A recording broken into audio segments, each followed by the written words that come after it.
చూసుకోవడానికి కూడా గ్యాప్ లేకుండా తన్నులు తినేస్తారు. ఇది మా సర్కిల్.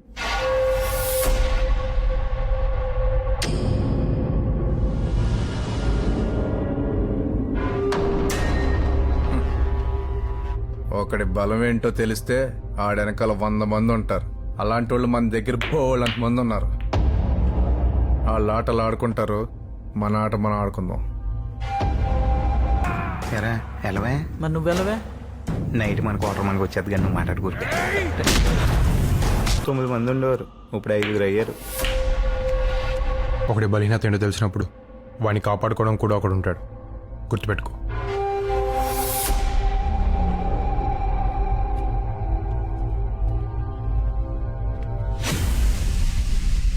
ఆడు చిన్న చిన్న విషయాలు మామూలుగా తీసుకోడరా. ఆడు పెద్ద సైలెంట్ కిల్లర్ అని టాకు. అటు చూడు, ఏడు మజ్జిగ. అలా ఆవిడ మజ్జిగ ఇచ్చిన విషయాన్నే పోస్టర్లు వేసుకుని ఊరంతా ప్రచారం చేస్తున్నాడు. దీన్ని బట్టి చూస్తే నీకేదో ఉందిరా కన్ఫర్మ్. ముందు దాగు. తాగుతున్నావు. నీ గురించి ఆడు గొడవ పెట్టుకున్నాడు. వెళ్ళిపోరా బాబా బెంగళూరు ఏదో. ఇక్కడ అర్జున్ అంటే ఎవరమ్మా?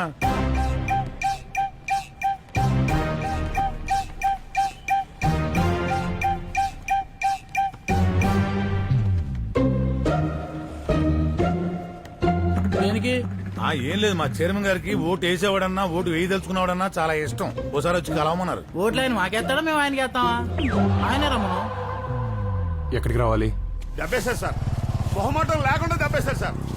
ఎంత దారుణంగా అంటే, కానీ ఒక విషయంలో మాత్రం నాకు చాలా సంతోషంగా ఉంది సార్.